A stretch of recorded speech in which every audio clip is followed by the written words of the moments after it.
Hi friends, welcome to my kitchen. இன்னைக்கு நம்ம வீடியோல என்ன பார்க்க போறோம் பாத்தீங்கன்னா எக் வச்சி ஒரு சூப்பரான ரெஸ்டாரன்ட் முறையில் எப்படி டேஸ்டா கிரேவி பண்றதுன்றத பார்க்க போறோம்.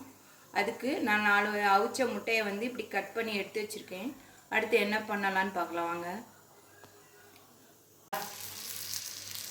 இப்போ நல்லா ஃப்ரை ஆயிடுச்சு. இப்போ இதை வந்து நம்ம எடுத்து தனியாக வச்சிடலாம். பாருங்கள் எவ்வளோ சூப்பராக இருக்குது பார்க்குறதுக்கே. நம்ம முட்டையை வந்து இப்படி ஃப்ரை பண்ணாமையும் போடலாம். போட்டோம்னா அந்த மஞ்சக்கருலாம் உடஞ்சி வந்துடும், டேஸ்ட்டு வேறு மாதிரி ஆயிடும். அதனால் இப்படி கட் பண்ணி ஃப்ரை பண்ணி எடுத்தோம்னா சூப்பராக இருக்கும் டேஸ்ட்டு. இப்போ அடுத்து என்ன பண்ணலாம்னு பார்க்கலாம். இப்போ நான் ஒரு பாத்திரத்தை வச்சு 3 ஸ்பூன் ஆயில் விட்டுருக்கேன்.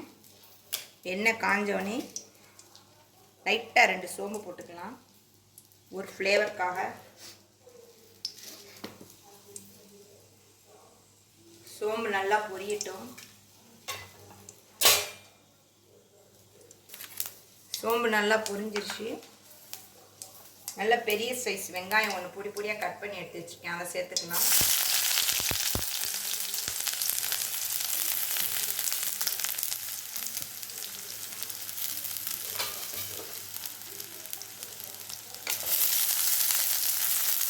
இதை நல்லா நைஸாக வதக்கி எடுத்துக்கிடலாம்.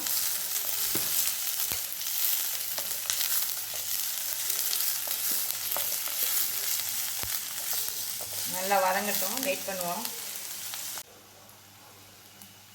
இது வந்து நம்ம வந்து காரத்துக்காக 1/4 டீஸ்பூன் காஷ்மீர் மிளகாய்த்தூள். அது கலராகவும் இருக்கும், லைட்டாக காரம் இருக்கிற மாதிரி இருக்கும். வேறு எந்த மசால் பொருளும் நம்ம சேர்க்க போகிறதில்ல. நல்லா வதக்கி விட்டாச்சு. நெக்ஸ்ட்டு பார்த்தீங்கன்னா கொஞ்சம் சோயா சாஸ் 1 ஸ்பூன்,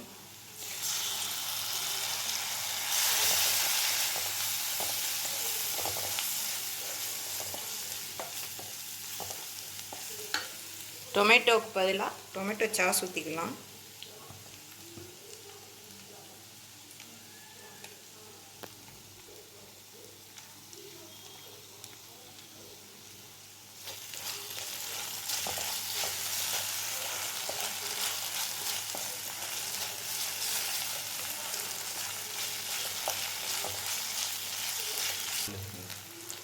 இப்போ லைட்டாக தண்ணி ஆட் பண்ணிக்கலாம். கொஞ்சம் ஒரு 1/4 டம்ளர் தண்ணி. ஓகே, இப்போ இந்த ஆனியன் கொஞ்சம் நேரம் அப்படியே வேகட்டும்.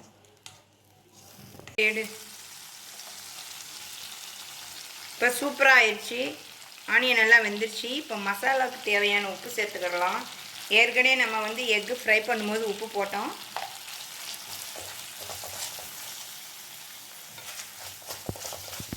ஓகே,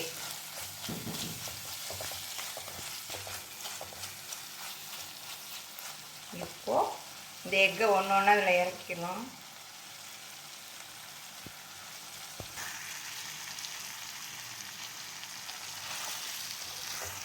இப்போ அவ்வளோதான், ஒரு நல்ல ஒரு பிரட்டிடலாம். சூப்பராக இருக்கும், சாதத்துக்கும் நம்ம சாப்பிட்லாம். நாங்கள் வந்து இன்றைக்கி காளான் பிரியாணிக்கு சைடிஷ் இதை வச்சுருக்கோம். நீங்களும் ஒரு தடவை ட்ரை பண்ணி பாருங்கள். நாங்கள் 2 பேருக்கு செஞ்சுருக்கனால நாங்கள் ஆனியன் வந்து கம்மியாக போட்டிருக்கோம்.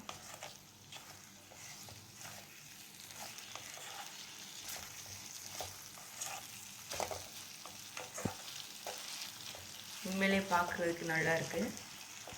இப்போது லாஸ்ட்டாக காரம் பத்தலை அப்படின்னு, காரமெல்லாம் கரெக்டாக தான் இருக்குது. வேணா லைட்டாக இறக்கும்போது பெப்பர் தூள் போட்டுக்கலாம். ஓகே, பார்க்கவே பாருங்கள் எவ்வளோ சூப்பராக இருக்குது. அப்படியே சாப்பிடும் போல இருக்கும்.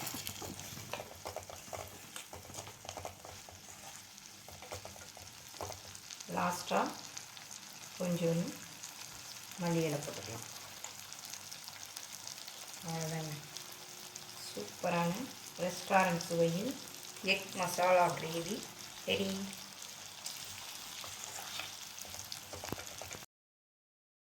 முட்டை கிரேவி ரெடி ஆயிடுச்சு. இப்போ அதை வந்து நம்ம ஒரு பிளேட்டுக்கு மாற்றிட்டோம். நீங்களும் இதே மாதிரி ட்ரை பண்ணி பாருங்கள். வீடியோ பிடிச்சிருந்தால் லைக் பண்ணுங்கள், சப்ஸ்கிரைப் பண்ணுங்கள், லைக் பண்ணுங்கள். Thank you friends.